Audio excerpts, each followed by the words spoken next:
In this lesson, we're going to discuss multiplying polynomials. So if we take a look at this first example, it says to multiply the binomials below and express your answer in standard form. So it's x minus 5 times x minus 8. And there's two different methods that we're going to be exploring today. The first is the distribution method. It's using distribution just like we remember it from way back when. And we're going to take this first letter, let's say x, and we're going to distribute it to both pieces of that second parenthesis. Then we're going to take this -5 and we're going to distribute it to both pieces of the second parentheses. Okay, so it's just distributing everything. To make this a little bit cleaner, what I'm going to do is I'm going to erase this highlighting and I'm going to rewrite it for you. So I'm going to say we're going to take everything in this first parentheses and we're going to multiply it by everything in the second parentheses. So a little bit of work I could do for that is I can show that I'm going to have x and I'm going to multiply that by x minus 8. Then I'm going to have -5, and I'm going to multiply that by x minus 8. So hopefully you notice my coloring here, right? I took both pieces of that first parenthesis, they're on the outside, and then my second parenthesis is repeated. I'm just going to move this down to give us a little bit more room. Now I'm going to go ahead and actually distribute. X times x is x squared. X times -8 is -8x. -5 times x is -5x, and -5 times -8 is +40. There we go, everything's all multiplied out. The only thing we have to do is combine like terms and make sure we are in standard form. So when I look at this, I see that I do have some like terms. I have -8x and -5x. So when I go ahead and combine those, I get x squared minus 13x plus 40. And that is in standard form because it's largest exponent to constant, right? Going down. And that's our answer. So again, we're going to go ahead and we're going to show you a second method, but it's to the same problem, which means that I should end up with the same exact answer. So that first example is called the distribution method. The second example is called the box method. So I'm going to go ahead and I'm going to write down that original problem one more time. It was x minus 5 times x minus 8. So what we do is we take this first parentheses, this x minus 5, and we split it up along this box. So we have x here and -5 here, okay? Then we take the second parentheses and we split it up on the other way of the box, right? So it's gonna go x here and -8 here. We're really doing the same thing. This is just showing us how to distribute. It's just a graphic organizer to simplify things. And the way you're going to do it is you are going to multiply the sides of the box. So here I have x and x. What does that give me? X squared, right? Over here I have x times -5. That gives me -5x.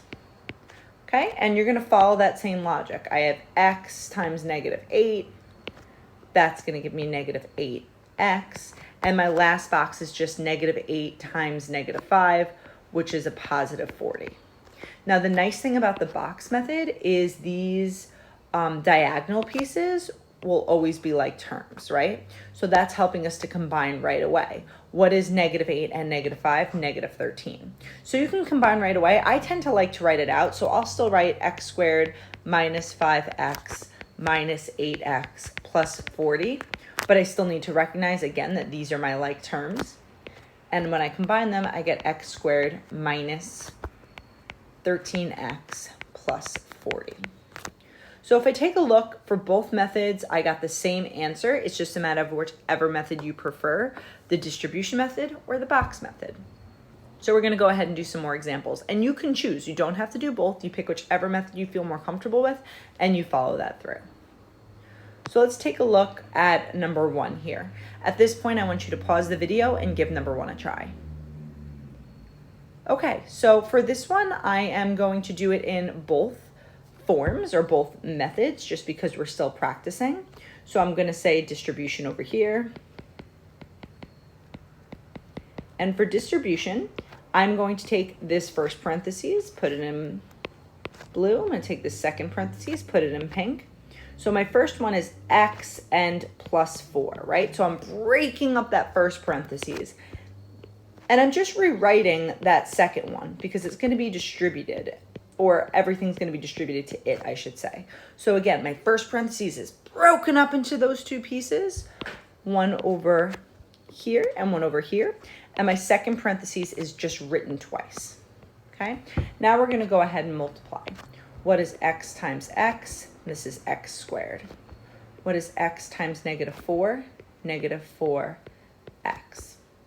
4 times x plus 4x. And 4 times -4 is -16. Okay, now we can go ahead and combine these like terms in the middle. -4 and +4 actually add to 0, which means we're just going to be left with x squared minus 16. Pretty cool, right? Now let's try the box method with this example. So the box method. Now I'm going to draw my own box in this case. Since it's a binomial times a binomial, I need 2 pieces on each side of my box. So I need 2 pieces here and 2 pieces this way. Okay, I'm going to go ahead and I'm going to put my first one on this side and color it in so we understand, and my second one on this side, right? So my first one is just x and then plus 4. My second one is x minus 4. And again, I'm looking at the sides of the box and finding the area. So x times x is x squared.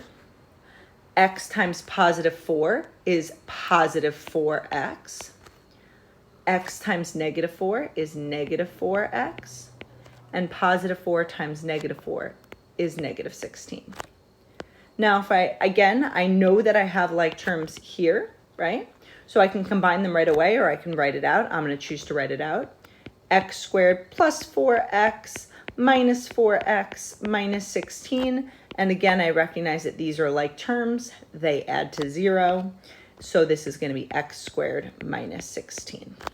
Okay, so 2 methods, same answer. Let's take a look at number 2.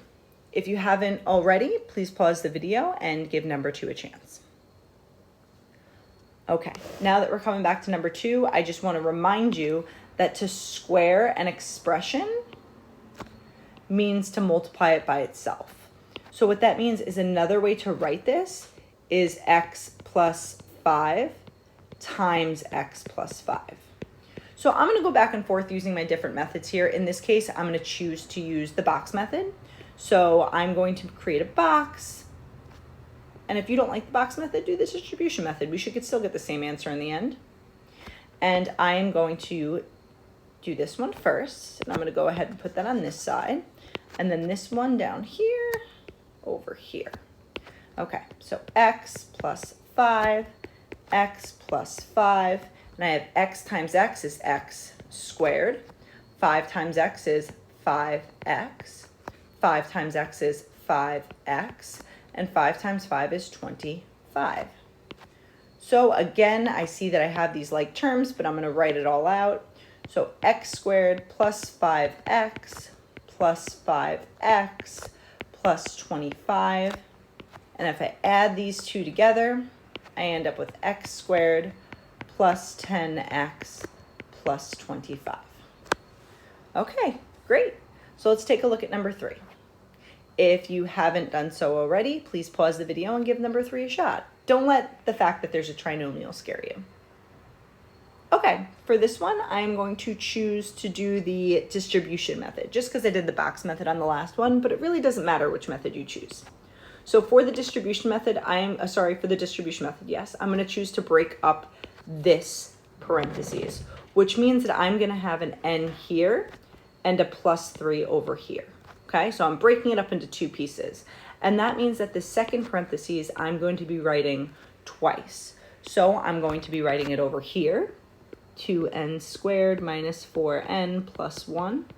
And over here, 2n squared minus 4n plus 1. Now when I multiply out, n times 2n squared is 2n cubed. N times negative 4n is negative 4n squared. And then n times positive 1 is just n. Okay, now I'm going to do the second parentheses. So 3 times 2n squared is 6n squared. 3 times negative 4n is negative 12n. And 3 times positive 1 is 3. So now we have a lot of great like terms here. So let's use some colors, right? This is my only 1 to the 3rd power, but I do have a couple that are n squared, those guys there. And then I have an n here and a regular n term here, and then that plus 3, that constant is all on its own. So if I combine like terms, I get 2n to the 3rd. When I combine my n squared terms, I get plus 2n squared. When I combine my n terms, I get minus 11n, and that constant is plus 3 at the end. So that should be your final answer. And again, if you prefer the box method, should have gotten the same answer. Okay, last but not least, let's take a look at this word problem. The length and width of a rectangular picture frame are represented by the expression, let me get my highlighter, 3x plus 5 and 2x minus 4, respectively.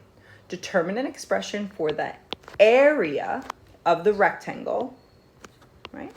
And express it in standard form. So let's draw a picture. If I have a rectangle and I know that one dimension is 3x plus 5 and the other dimension is 2x minus 4, well, let's think about what I know about the area of a rectangle. Area is just length times width. So if I want this area, I'll really just be doing 3x plus 5 times 2x minus 4. So this again is just another multiplying polynomials question. Let's see, which method should we use? We'll use the box method this time. So I'm going to break up these two parentheses. I'm going to choose to draw a box. These are binomials, so it's going to be a 2 by 2 box. Okay. This is going to be where I'm going to put my blue terms, and this doesn't matter. I just choose a side. It doesn't matter which side you pick, right? And I'm going to put 3x here, positive 5 here, 2x here, minus 4 here. And when I multiply 2x times 3x, I get 6x squared. When I multiply 2x by 5, I get 10x. When I multiply 3x times negative 4, I get negative 12x. And last but not least, negative 4 times 5 is negative 20. Again, these are going to be my like terms, but I'm going to write it out, and I'm going to choose to do it over here. It's where I have the most room. 6x squared plus 10x minus 12x minus 20. And again, I have these like terms in here, so let's combine those.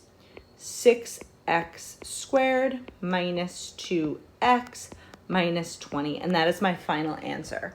That is an expression that represents the area of that rectangle in standard form. I know it's standard form because I go from largest exponent to smallest exponent. So we looked at a lot of different examples of how you can multiply polynomials, both using the distribution method and the box method.